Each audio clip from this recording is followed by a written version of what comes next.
예, 안녕하십니까. 서귀포교회 성도 여러분.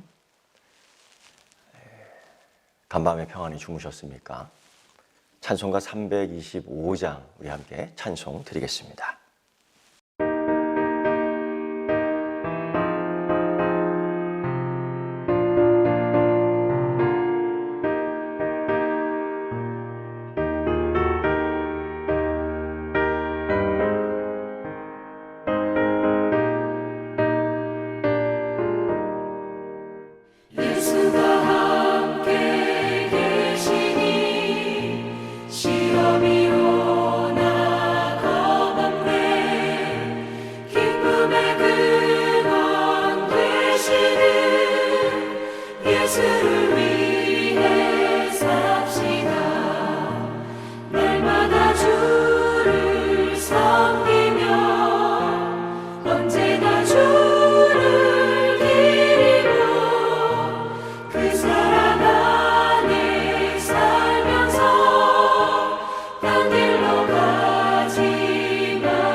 오늘 우리에게 주시는 하나님 말씀은 마태복음 4장 1절부터 11절까지 말씀입니다.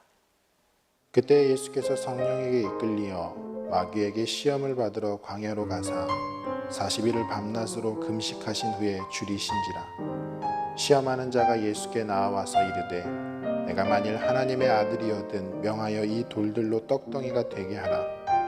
예수께서 대답하여 이르시되 기록되었으되 사람이 떡으로만 살 것이 아니요 하나님의 입으로부터 나오는 모든 말씀으로 살 것이라 하였느니라 하시니, 이에 마귀가 예수를 거룩한 성으로 데려다가 성전 꼭대기에 세우고 이르되 내가 만일 하나님의 아들이거든 뛰어내리라.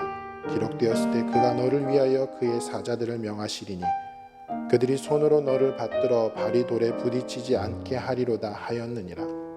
예수께서 이르시되 또 기록되었을 때 주 너의 하나님을 시험하지 말라 하였느니라 하시니, 마귀가 또 그를 데리고 지극히 높은 산으로 가서 천하만국과 그 영광을 보여 이르되 만일 내게 엎드려 경배하면 이 모든 것을 내게 주리라. 이에 예수께서 말씀하시되 사탄아 물러가라. 기록되었을 때 주 너의 하나님께 경배하고 다만 그를 섬기라 하였느니라. 이에 마귀는 예수를 떠나고 천사들이 나와서 수종드니라. 아멘. 마태는 이렇게 시작합니다. 세례 요한에게 세례를 받으신 이후 이제 예수님의 공생의 시작이 어떻게 시작되는지를 쭉 우리에게 설명해 주고 있습니다. 그 공생의 시작이 어디서부터 시작되냐면은 바로 광야에서부터 시작되는데, 중요한 것은 성령님에 이끌려 마귀에게 시험을 받으신다라는 겁니다. 근데 이 시험도 마귀가 주도적으로 시험을 하는 것이 아니라 성령님이 주도적으로 시험받게 한다는 겁니다. 아주 묘하지요? 욥기서를 읽어보면은 사단이 욥을 시험합니다. 그런데 그 시험은 사단이 주도적으로 욥을 시험하는 것이 아니라 하나님의 허락함에 시험이 이루어지고 있다는 것입니다. 묘하죠? 그 하나님의 역사하심의 비밀은 상당히 우리에게 도전을 주기도 하고요. 때로는 이것 때문에 좀 갸우뚱하기도 하지요. 그러나 결국은 하나님께서 사단을 이기신다. 하나님이 세상을 이기신다. 예수님이 세상을 이기신다. 그리고 우리는 하나님께서, 우리 주님 예수 그리스도께서 이기신 그 길을 걷는다. 결국 우리도 사단을 이긴다. 영적 싸움의 실체입니다. 영적 싸움의 실체입니다. 이 사단은 목적이 분명합니다. 비난, 비방. 이 사단은, 마귀는 이렇게 부르죠. 디아볼로스라고. 그 의미는 비방입니다. 그 의미는 비방자입니다. 가장 비방해요. 이런 사단적 특성, 그것이 오늘 예수님에게 시험자로 오면서 어떤 비방, 어떤 비난을 하는지 한번 살펴보는데, 이게 영적 싸움의 실체입니다. 우리가 그것을 정확하게 판단하고 볼 수 있다면 우리는 항상 백전백승할 수 있습니다. 이 사단이 대적하는 목적, 이 사단이 비방하는 목적이 두 가지입니다. 시험하는 행위가 목적이 두 가지입니다. 무엇이냐? 첫째는 불순종하도록 유혹하는 상황, 불순종하도록 만드는 겁니다. 기분 나쁘게 만드는 겁니다. 상처받게 만드는 겁니다. 그래서 불순종하도록 그 상황까지 만드는 거예요. 우리는 그 상황에 첨벙 빠지는 경우가 있습니다. 사단의 목적, 영적 싸움의 실체예요. 두 번째, 사단이 예수님을 유혹하는데 그 두 번째 목적이 뭐냐? 죄를 짓게 한다는 겁니다. 사명을 감당하지 못하게 한다는 겁니다. 열매를 맺지, 좋은 열매를 맺지 못하게 한다는 겁니다. 이게 영적 전쟁, 영적 싸움의 실체입니다. 오늘 예수님께서는 성령의 이끌심을 받아 광야로 나가 사단에게 시험을 받는데, 장소는 광야, 때는 40일 주야로 금식한 이후 상당히 극적인 극한 상황에서 사단이 오는 거예요. 사단은 이길 거라고 생각했을 겁니다. 극한 상황 속에서. 우리 주님 예수 그리스도가 갖고 계신 인간의 그 나약함을 갖고 계시거든요. 성자 하나님이시지만은 약한 인간의 모습으로 오셨기에 그 한계를 갖고 있습니다. 그리고 40일 밤낮으로 금식했기 때문에 사단은 의기양양했습니다. 이길 거라고 생각했을 겁니다. 첫 번째 시험의 내용이 그겁니다. 내가 만일 하나님의 아들이거든 명하여 이 돌들로 떡덩이가 되게 하라. 가장 우리에게 있어서 식욕, 가장 기본적이고 근본적인 생존의 욕망이죠. 먹는 이 욕심, 가장 기본적인 생존의 욕심입니다. 사단은 그렇게 시험합니다. 내가 만일 하나님의 아들이거든 명하여 이 돌들로 떡덩이가 되게 하라. 사단은 두 가지를 시험합니다. 첫째, 너의 정체성을 의심하게 하는 거죠. 네가 그리스도인이냐? 움찔하는 거죠. 네가 그리스도인이야? 움찔하는 겁니다. 내가 만일 하나님의 아들이거든, 성자 하나님의 분명함에도 불구하고 사단이 그거 모를 리 없습니다. 마귀가 그거 모를 일이 없습니다. 그런데도 그렇게 질문하는 거야. 네가 만일 하나님의 아들이거든. 두 번째 시험은 이 돌들로 떡덩이가 되게 하라. 하나님을 향한 순종이냐?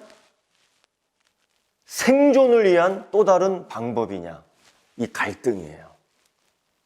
40일을 밤낮으로 금식한 이후에 계속해서 이 시험이 끝날 때까지 금식해야 되는 것이 하나님의 뜻일진데, 이 공생의 시작 전 하나님의 뜻을 이루는 영성훈련의 기본인데 이 기본의 틀을 끊으려고 하는 거죠. 바꾸려고 하는 거죠. 그게 뭐예요? 생존을 위한 음식을 먹는 겁니다. 하나님의 뜻에 개의치 않고 생존을 위해서 자신의 능력을 발휘하는 것. 여러분, 내가 이걸 갖고 할 수 있어요. 내가 물질 갖고 이걸 할 수 있어요. 내 능력 갖고 이걸 할 수 있어요. 내 시간 갖고 이걸 할 수 있어요. 내 충분히 달란트가 그런 게 있어. 할 수 있어요. 그런데 그게 하나님의 뜻이냐라는 거죠. 능히 예수님께서는 이 돌들로 떡덩이가 되게 할 수 있습니다. 그런데 그게 하나님의 뜻이냐라는 거죠.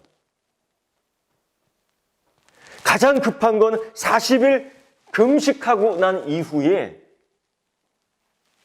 정말 생존을 위한 식욕이 땡기는 이때에 이 돌들을 떡덩이가 되게 하는, 누가 뭐라고 하지 않습니다. 당연히 성자 하나님은 그런 능력이 있으신 분이니까. 근데 과연 그게 하나님 뜻에 순종하는 거냐? 여기에서 우리는 갈등을 해야 되는 겁니다. 아니, 갈등할 필요가 없죠. 순종이냐, 생존이냐? 순종이냐, 배부름이냐? 순종이냐, 쾌락이냐? 뭘 택할 겁니까? 예수님은 신명기 8장 3절의 후반부 말씀을 갖고 이렇게 인용하죠. 이렇게 말씀. 사람이 떡으로만 살 것이 아니라 하나님의 입으로부터 나오는 모든 말씀으로 살 것이라. 사는 게 먹는 것만 갖고 사는 게 아니라는 거죠. 하나님의 입으로부터 나오는 모든 말씀으로 사는 것이다. 하나님 말씀에 순종함으로써 우리는 거기서 생존이 나오는 거야. 하나님 말씀을 해서 우리는 거기서 생명이 나오는 거지. 먹는 만족, 먹는 쾌락, 먹는 식욕에서 우리의 생명이 얻어지는 것이 아니다 라는 걸 분명히 얘기해요. 두 번째 시험도 마찬가지입니다. 마귀는 예수님을 거룩한 성 예루살렘 성전 꼭대기로 올라갑니다. 거기다 세워요. 내가 만일 하나님 아들이거든 뛰어내리라. 내가 만일 하나님 아들이거든 뛰어내리라. 여기서도 또 정체성을 의심하게 해요. 의심하게 해요. 그러면서 사단은 논리적으로 자기 주장을 합니다. 사단이 논리적인 자기 주장을 할 때 뭘 갖고 인용하냐? 성경 갖고 인용해요. 시편 91편. 놀랍지 않습니까? 성경 구절 이런 거 인용해갖고 자기 주장을 합리화해. 이게 굉장히 사탄적 방법이에요. 자기 마음에 드는 말씀을 쫙 뽑아갖고 이렇게 이용한단 말입니다. 하나님 말씀만 그렇게 하면은 그 사람이 신령하게 보이는 겁니까? 아니지요. 그 열매를 보면 알 수 있는 거예요. 어쨌든 마귀는 시편 91편을 이용하면서 이렇게 얘기하죠. 이 성전에 거하시는 하나님께서 예수님 당신이 만일 하나님 아들이 맞는다 하면은 성전 꼭대기에 뛰어내려도 시편의 말씀처럼 지켜주실 것이다. 이게 사단의 논리예요. 이게 사단의 논리입니다. 하나님 지켜주신다. 여러분, 이 말씀이 틀린지 맞는지 한번 보세요. 하나님이 지켜주신다. 이거 맞습니까? 틀립니까? 맞아요. 하나님 지켜주신다. 근데 그 앞에 뭐라고 들어갔어요? 이 성전 꼭대기에서 뛰어내릴 때에 하나님이 너를 지켜주신다. 이거 맞아요? 틀려요? 이거는 고려해야 되는 겁니다. 그래서 예수님께서는 뭐라고 말씀하냐? 신명기 6장 16절 말씀, 주 너희 하나님을 시험하지 말아라. 주 너희 하나님을 시험하지 말아라. 왜 이런 말씀을 했느냐? 여러분, 출애굽기 16장, 출애굽기 17장 말씀을 보면 기가 막힙니다. 출애굽기 16장에는 만나와 메추라기를 제공해 주시는 하나님이에요. 근데 출애굽기 17장에 보면은 마실 물을 갖고 불평을 하면서 의심을 합니다. 근데 이게 어떤 불평이냐? 여호와께서 우리 중에 계신가 안 계신가 의심을 하게 하는 거예요. 하나님이 이제까지 아침에 확인해 주십니다. 만나를 주십니다. 메추라기까지 주십니다. 마실 물까지 공급해 줍니다. 구름 기둥이 있습니다. 불 기둥이 있습니다. 하나님이 인도하심을 의심할 수가 없어. 그런데 불평하면서 그들이 뭐라고 말해요? 출애굽기 17장 7절 말씀 보면은 여호와께서 우리 중에 계신가 안 계신가 의심하게 하는 거예요. 사단의 유혹이 그겁니다. 하나님 존재에 대한 불신, 하나님 존재에 대한 불신을 하게 만드는 거예요. 이때 하나님께서, 이때 성자 하나님 예수님께서 뭐라고 말씀하시느냐? 신명기 6장 16절 말씀 인용하면서 주 너희 하나님을 시험하지 말라. 세 번째 시험은 그거죠. 예수님을 지극히 높은 산에 들어가 천하를 보여주며 다 주겠다는 거야. 만일 네가 내게 엎드려 경배하면 이 모든 걸 내게 줘. 너무나 노골적인 시험이야. 성자 하나님이 온 우주의 주인이신데 누구에게 절해요? 사단은 이 정도로 시험합니다. 이 정도로 노골적으로 시험을 합니다. 이때 예수님께서는 신명기 6장 13절 말씀, 주 너희 하나님께 경배하고 다만 그를 섬기라. 이게 합당한 반응이에요. 주 너희 하나님께 경배하고 다만 그를 섬기라. 여러분, 사단이 이렇게 노골적으로 예수님을 시험합니다. 영적 싸움의 실체예요. 하나님 뜻보다 생존에 집중하라고 사단은 그렇게 얘기하죠. 자기 아들의 안전을 지켜주시는 하나님의 성품, 하나님의 존재를 의심하게 해요. 또 사단은 수단과 방법을 가리지 말고 권력을 찾으라고 그런 겁니다. 이 세 가지 시험 속에 사단은 지금도 그 방법을 가지고 우리를 시험하죠. 여러분, 말씀으로 우리는 생존하는 겁니다. 하나님 살아계십니다. 우리는 세상의 권력으로 사는 것이 아니라 하나님의 은혜로 사는 겁니다. 2021년도 이 세 가지 잊지 마시고, 더불어 사단은 지금도 이 세 가지를 가지고 우리에게 접근하고 있다는 거예요. 이 영적 싸움의 이 실체를 기억하고 신명기 말씀 또한 기억하고 이길 수 있는 여러분 되기를 축원합니다. 기도하겠습니다. 나의 모든 만물 주님 기다리네. 나 모든 기뻐 소렸지. 산들도 주님 앞에 굽혀 절하며 내 마른 땅 위에 꽃을 피려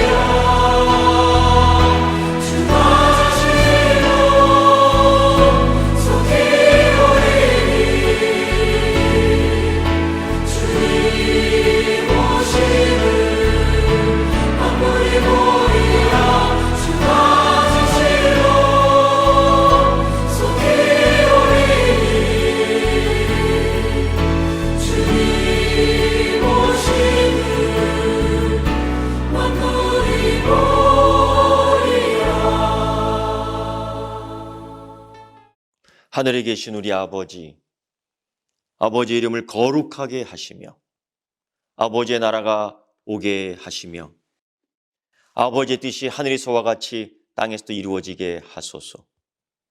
오늘 우리에게 일용할 양식을 주시고 우리가 우리에게 잘못한 사람을 용서하여 준 것 같이 우리 죄를 용서하여 주시고 우리 시험에 빠지지 않게 하시고 악에서 구하소서.